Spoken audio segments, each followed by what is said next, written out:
This happened about 4 months ago, and I still get nervous every time I have to go to a hospital. My name is Nicole, and I'm a 32-year-old high school teacher living in Denver. I've always been pretty healthy, never had any major medical issues, no surgeries, barely even got sick. So when I started having severe abdominal pain in late July, I kind of ignored it at first. Figured it was just something I ate or maybe stress from work. But the pain kept getting worse. After 3 days of barely being able to stand up straight, my roommate Kara insisted I go to the emergency room. She drove me there around 6 in the evening.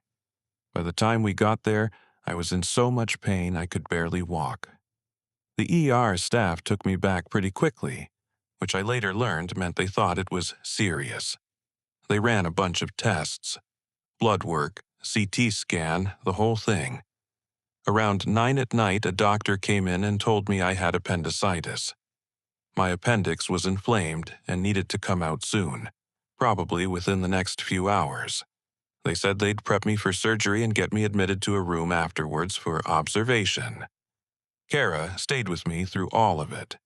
She held my hand while they put in my IV, made jokes to keep me calm, and waited in the surgical waiting area during the procedure. The surgery went fine, apparently. I don't remember any of it. I woke up in a hospital room around 1 in the morning, groggy and confused. Kara was sitting in a chair next to my bed, half asleep. When she saw I was awake, she perked up and asked how I was feeling. I told her I felt weird, but okay. She said the doctor had told her everything went well and that I'd need to stay in the hospital for at least 24 hours for monitoring. She asked if I wanted her to stay, but I told her to go home and get some sleep. She had work in the morning. She was hesitant, but eventually agreed, making me promise to call if I needed anything. After Cora left, I tried to go back to sleep, but the hospital is not a place designed for sleeping. There were beeps and buzzes from machines, footsteps in the hallway, announcements over the intercom. Plus, I was uncomfortable and in some pain despite the medication they'd given me. Around 2:30 in the morning, a nurse came into my room. She was wearing scrubs and had a badge clipped to her shirt, but I couldn't read the name from where I was lying. She was probably in her 40s, average height, with dark hair pulled back in a bun. She didn't say anything when she came in, just walked over to my IV and started adjusting something. I asked her what she was doing. She glanced at me and said she was checking my medication levels. Her voice was flat. No warmth, no bedside manner, just mechanical. I said okay and watched as she typed something into the computer by my bed. Then she left without another word. About 15 minutes later, she came back. This time, she brought a small cup with pills in it. She said I needed to take them. I asked what they were for. She said pain management. I told her I'd just taken pain medication before the last nurse left my room. She said this was different, a stronger dose.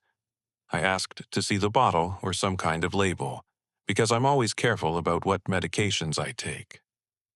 She stared at me for a long moment. Then she said the medication was already logged in my chart and I needed to take it now.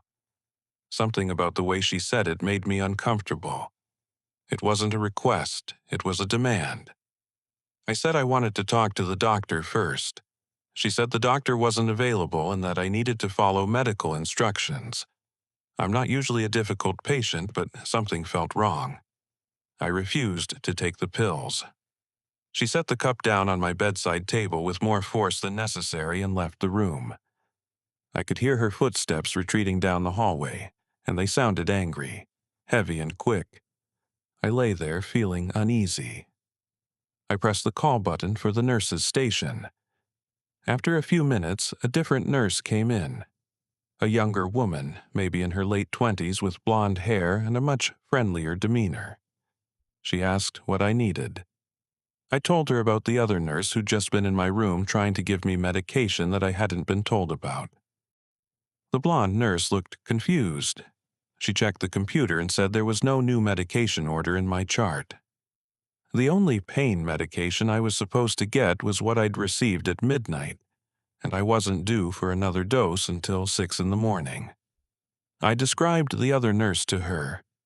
Dark hair, 40s, kind of cold personality. The blonde nurse's expression changed. She said there was no one on staff tonight matching that description. My heart started beating faster. I asked if she was sure. She said yes, there were only 3 nurses working this floor tonight, and she knew all of them. None of them had dark hair. I told her the woman had a badge. The blonde nurse said she'd look into it and asked me to keep my door closed and keep the call button nearby. She left, and I heard her talking to someone in the hallway. Voices, but I couldn't make out the words. I looked at the cup of pills still sitting on my bedside table. Something told me not to touch them. A few minutes later, the blonde nurse came back with a security guard. She asked if I still had the pills. I pointed to the cup. The security guard put on gloves and carefully picked up the cup, placing it in a plastic bag. He asked me to describe exactly what happened. I told him everything. The nurse coming in twice, adjusting my IV, trying to give me medication that wasn't in my chart. He asked if I'd seen where she went after she left. I said no, I just heard her walk down the hallway. He radioed something to someone and left the room. The blonde nurse, whose name I learned was Amanda, stayed with me. She said they were reviewing security footage and checking all the floors to see if they could find the woman I'd described. She also said she was moving me to a different room, closer to the nurse's station, just to be safe. I asked if I was in danger. She said she didn't know, but they were taking the situation seriously. Amanda helped me get into a wheelchair, and we moved to a room 3 doors down from the nurse's station. I could see the desk from my new room, which made me feel a little better. Amanda checked all my vitals, looked at my IV site to make sure nothing had been tampered with, and assured me she'd be checking on me frequently. Around 4 in the morning, a hospital administrator came to my room along with 2 police officers. They asked me to go through everything again, which I did. They showed me photos from the hospital's employee database. None of them were the woman who'd been in my room. They also showed me security footage from the hallway. At 2:28 a.m., you could see someone entering my room. But the person had their head down and was wearing a surgical cap and mask, making identification impossible. The footage showed the person leaving my room at 2:33, then returning at 2:47. After I'd refused the medication, the person left again at 2:50 and headed toward the stairwell. Security had checked the stairwell and nearby areas but hadn't found anyone. One of the officers asked about the pills. He said they'd been sent to the lab for testing, but results wouldn't be back for a few days. He asked if I'd touched them, or if the woman had touched anything else in my room. I said I hadn't touched the pills, but she'd touched my IV and the computer. They dusted for fingerprints. The administrator apologized profusely. She said nothing like this had ever happened at their hospital before. She assured me they were taking every precaution and had security posted on my floor for the rest of my stay. She offered to move me to a private wing, but honestly, I just wanted to be close to the nurse's station where there were people around. I didn't sleep for the rest of the night. Every time I heard footsteps in the hallway, my heart would race.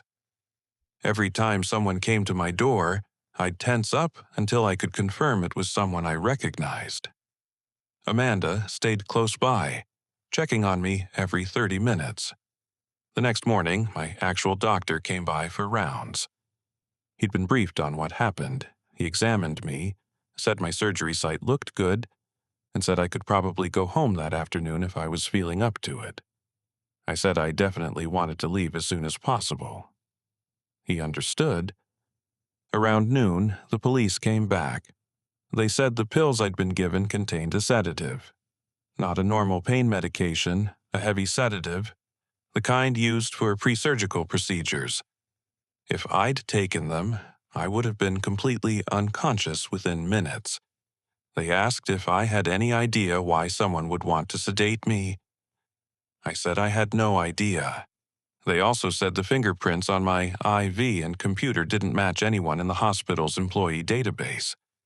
Whoever had been in my room wasn't a hospital employee, at least not officially. The officers said they were investigating how someone could have accessed the floor wearing what appeared to be hospital scrubs and a badge. I called Kara and told her everything. She came to the hospital immediately, furious that this had happened. She wanted to sue, wanted to make a huge deal out of it. But I just wanted to go home and forget about it. The hospital administrator offered to waive all my bills and offered additional compensation, which I accepted. I wasn't interested in dragging this out. I was discharged around 3 in the afternoon. Kara drove me home, and I spent the next week recovering on my couch, jumping at every unexpected sound. The police called me a few times with updates, but they never found the woman.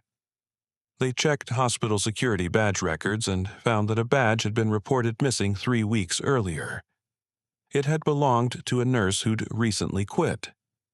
They believed someone had stolen it, or the former employee had given it to someone. The scariest part came 2 weeks later. I got a package in the mail, no return address. Inside was a hospital bracelet. Not mine, but someone else's, a patient named Sarah Mitchell. There was a note with it that said, "You got lucky." She didn't. My blood ran cold. I immediately called the police and gave them the package. They looked into Sarah Mitchell and found that she'd been a patient at the same hospital 6 months earlier. She'd been admitted for a routine procedure and had died unexpectedly in her room during the night. The official cause of death was listed as complications from surgery, but her family had been suspicious and had tried to push for an investigation. The hospital had settled with them quietly. The police reopened Sarah's case. They couldn't prove anything definitively, but the timing was too coincidental. They believed someone had been targeting patients at that hospital. Why, they didn't know. The working theory was either someone with a grudge against the hospital or someone who got some kind of satisfaction from harming vulnerable people. I moved out of my apartment a month later. I couldn't shake the feeling that whoever had sent me that package knew where I lived, knew my name, had targeted me specifically. Kara and I got a place together in a different part of Denver. I also changed my phone number and became extremely careful about my personal information. I think about that night constantly. I think about what would have happened if I'd taken those pills. Would I have woken up? Or would I have become another complication from surgery? Would my family have accepted that explanation, or would they have fought like Sarah Mitchell's family did? The thing that scares me most is how easy it was for this person to access me. They walked into a hospital wearing scrubs and a badge, and no one questioned them. They came into my room twice. They touched my IV. They almost got me to take medication that could have killed me. And if I hadn't been suspicious, if I hadn't asked questions, I'd be dead. I'm telling you this because hospitals are supposed to be safe places. Places where you go to get better, not to be targeted by predators. But the reality is that hospitals are also chaotic environments with lots of staff, lots of patients, and not always the best security. It's relatively easy for someone to slip in if they know what they're doing. If you ever have to stay in a hospital, be vigilant. Ask questions about your medications. Know what you're supposed to be taking and when. If a nurse or doctor you don't recognize comes into your room, ask to see their badge. Verify their name with the nurse's station. Don't assume everyone in scrubs belongs there. Have someone stay with you if possible. Kara feels terrible that she left me alone that night. I've told her it's not her fault, but she still carries that guilt. If she'd been there, maybe that woman wouldn't have approached me at all. Trust your instincts. If something feels wrong, speak up, call for help. Don't worry about being rude or difficult, your life might depend on it. Mine did. I refused those pills because something in my gut told me not to take them. That instinct saved my life. Stay safe. Stay alert. And remember that danger can come from anywhere, even places where you're supposed to be protected. I learned that lesson in a hospital room on a Thursday night in July, and I'll never forget it. This happened about 6 weeks ago, and I'm still trying to process what it means. My name is Marcus, and I'm a 26-year-old software developer living in Portland. I'm going to be honest with you. I'm not someone who scares easily. I'm pretty rational, pretty skeptical about most things, but what happened to me in that hospital has shaken me to my core. In mid-September, I had a motorcycle accident. Nothing too crazy. I was riding home from work. Some guy in a truck didn't see me and pulled out in front of me. I laid the bike down to avoid hitting him directly, but I still ended up with a broken leg, some road rash, and a pretty bad concussion. Could have been way worse. The paramedics took me to the nearest hospital. They admitted me for observation because of the head injury. Standard procedure for concussions, they said. They wanted to monitor me overnight to make sure there was no brain bleeding or other complications. My leg was in a cast, I had bandages on my arms, and I had a splitting headache. But overall, I felt okay. My girlfriend Emma came to the hospital as soon as she heard. She stayed with me through all the initial exams and x-rays. Around 8 at night, I finally got moved to a regular room. It was a semi-private room, meaning it had 2 beds separated by a curtain. But the other bed was empty, so I had the room to myself. Emma asked if I wanted her to stay the night. I told her no. She should go home and get some rest. She had an important meeting at work the next morning. She was reluctant but eventually agreed, making me promise to call if I needed anything. She left around 9. After Emma left, I tried to settle in. A nurse came by and checked my vitals, gave me some pain medication and told me to get some rest. She said someone would check on me every few hours. I turned on the TV and flipped through channels, not really watching anything, just trying to distract myself from the throbbing in my leg and head. Around 11, I turned off the TV and tried to sleep. The room was dark except for some light coming from the hallway through the small window in the door. It was quiet except for the occasional beep from a machine and distant sounds from other parts of the hospital. I must have dozed off because I woke up suddenly to the sound of the door opening. I looked at the clock. It was 1:15 in the morning. A figure stepped into the room. I assumed it was a nurse coming to check on me. But the person didn't turn on any lights. They just stood there in the doorway for a moment, silhouetted against the hallway light. Then they closed the door behind them, and the room went almost completely dark. I could barely see anything. I called out, asking if everything was okay. No response. I heard footsteps moving across the room. Not toward my bed, but toward the empty bed on the other side of the curtain. I heard the curtain slide open slightly. Then I heard someone sit down on the other bed. The springs creaked under their weight. I called out again, asking who was there. Still no response. Just the sound of someone sitting there, breathing. My heart started beating faster. I reached for the call button, but in the dark, I fumbled and dropped it. I heard it hit the floor on the other side of my bed rail. I tried to reach for it, but with my leg in a cast and the IV in my arm, I couldn't bend far enough. I asked again, louder this time, who was there? The person on the other bed finally spoke. It was a man's voice, low and raspy. He said, "Just visiting." I asked if he was a patient. He said something like that. His voice made my skin crawl. There was something wrong about it, something off. I asked if he was in the wrong room. He laughed, a quiet, unsettling laugh. He said, "No. This is exactly where I need to be." I told him I was going to call the nurse. He said, "Go ahead." "But she won't come in time." "In time for what?" That question rang in my head, but I didn't ask it out loud. Instead, I tried to stay calm. I asked him what he wanted. He said, "I'm here to check on you. Make sure you're ready." Ready for what? Again, I didn't ask. I just said I was fine and that he should leave. He stood up. I could hear him moving in the darkness, walking slowly around the curtain, coming toward my side of the room. My mind was racing. This guy was clearly not hospital staff. He was either another patient who was confused or disoriented, or he was someone who shouldn't be there at all. I reached for my phone, which was on the table next to my bed. I managed to grab it and turned on the flashlight.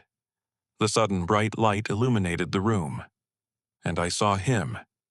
He was standing at the foot of my bed, staring at me. He was probably in his 50s, thin, with sunken cheeks and dark circles under his eyes. He was wearing a hospital gown, but it was dirty and stained. His feet were bare. His hands hung at his sides, and I noticed his fingernails were long and yellowed. But it was his eyes that really got me. They were wide and glassy, like he was looking through me rather than at me. I shouted at him to get out. He didn't move, just stood there, swaying slightly. I yelled again, louder, and this time the door burst open. A nurse rushed in and flipped on the lights. She looked at me, then at the man standing at the foot of my bed. She said, "Sir, you need to come with me right now." The man turned to look at her slowly. He smiled. Then he walked past her and out into the hallway without saying a word. The nurse called for security on her radio and then came over to check on me. She asked if I was hurt, if he'd touched me.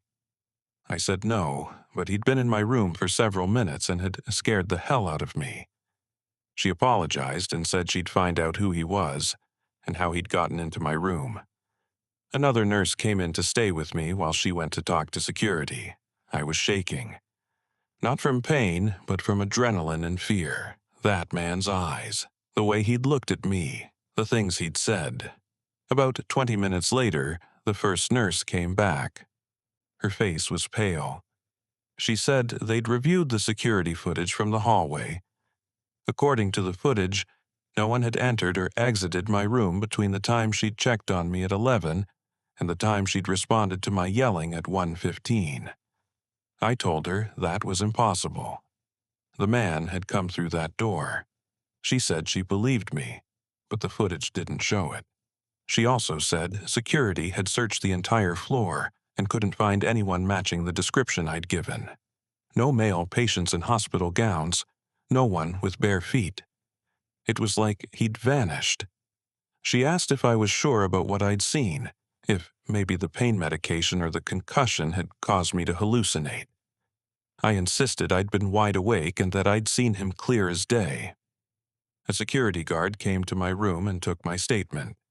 He asked detailed questions about what the man looked like, what he'd said, how long he'd been there. I told him everything. He said they'd keep looking and would station someone outside my door for the rest of the night. That made me feel slightly better, but I still couldn't shake what had happened. I called Emma. It was almost 2 in the morning, but I needed to hear her voice. She answered, groggy, and I told her what happened. She said she was coming back to the hospital right away. I told her she didn't have to, but she insisted.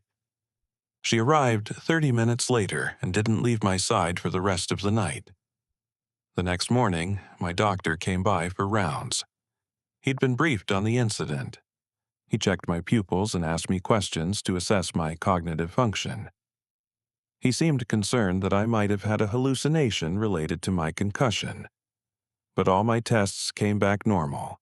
He said I could go home that day if I wanted to. I said yes immediately. Before I was discharged, a hospital administrator came to talk to me. She apologized for what had happened and assured me they were investigating. She asked if I'd be willing to look at photos of current patients to see if I could identify the man. I agreed. They showed me photos of every male patient currently admitted to the hospital. None of them were the man I'd seen. They also showed me photos of recently discharged patients, and even some former employees. Nothing. The man I'd seen wasn't in any of their records. The administrator seemed genuinely puzzled. She said the security footage clearly showed my door remaining closed from 11 p.m. until 1:15 a.m., but I knew what I'd seen. That man had been in my room. Emma took me home around noon. Over the next few days, I tried to convince myself it had been a hallucination, that the concussion and the medication had messed with my head, but I couldn't shake certain details.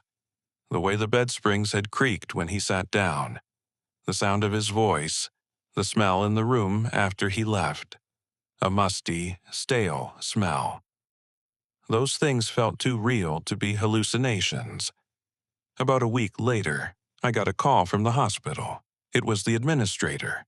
She said they'd found something I might want to know about. She asked if I could come in to talk. I said yes, and Emma drove me there the next day. In her office, the administrator showed me an old newspaper article from 15 years ago. It was about a patient who had died at that hospital under suspicious circumstances. The patient's name was Gerald Hoffman. The article included a photo.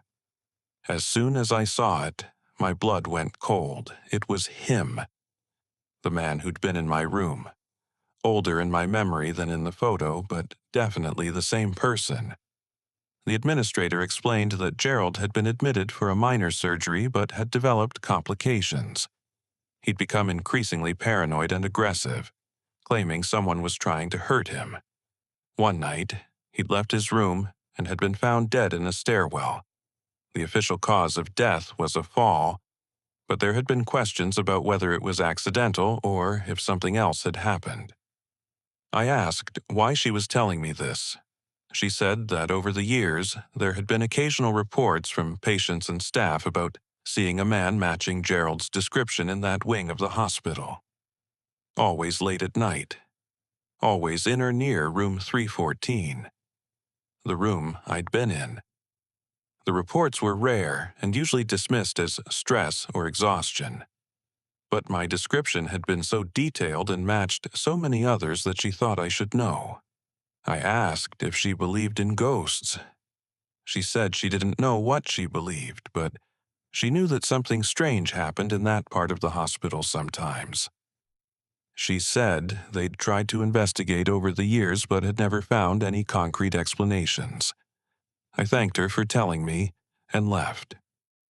Emma and I drove home in silence. She finally asked if I believed it had been a ghost. I said I didn't know. I've never believed in that stuff, but I also couldn't explain what I'd experienced. The man had been real enough to talk to me. Real enough that the nurse had seen him and tried to escort him out. But then he'd vanished, and the security footage showed nothing. I did some research on Gerald Hoffman, found his obituary, some old news articles. He'd been 53 when he died, a divorced father of 2, worked as an accountant. Nothing about him seemed particularly unusual or sinister. Just a regular guy who'd died tragically. But I kept thinking about what he'd said to me. I'm here to check on you. Make sure you're ready. Ready for what? Death? Was he some kind of omen, or was he just confused, a spirit or whatever stuck in that hospital, not realizing he was dead? I've talked to a few people about this. Most think I hallucinated or dreamed it. Some think the nurse and I saw an actual intruder who somehow avoided the cameras. A very small number think it might have been paranormal. I honestly don't know what I think anymore. What I do know is that I was awake. I was coherent. I had a conversation with someone who shouldn't have been there. And then, that person disappeared without a trace. Whether it was a ghost, a hallucination, or something else entirely, it's changed how I think about reality. I'm telling you this because I want you to know that hospitals can be strange places. There's so much pain, so much death, so much emotion concentrated in those buildings. Whether you believe in the supernatural or not, there are things that happen in hospitals that can't always be easily explained. If you ever have to stay in a hospital overnight, don't be surprised if you experience something odd. Strange sounds, shadows, feelings of being watched. Most of it is probably nothing. Probably just the stress and medication and unfamiliar environment playing tricks on your mind. But maybe sometimes it's more than that. Maybe sometimes the boundary between this world and whatever comes next gets a little thin in places where so many people have crossed over. I don't have answers. I just have my experience. And that experience has left me questioning a lot of things I used to be certain about. All I know for sure is that something happened in that hospital room. Something real, even if I can't explain it. Stay safe out there, and if you ever meet someone in a hospital who seems out of place, who says things that don't make sense, maybe trust your instincts. Maybe don't engage, maybe just call for help and get out of there. Because, ready or not, there are some visitors you don't want to meet.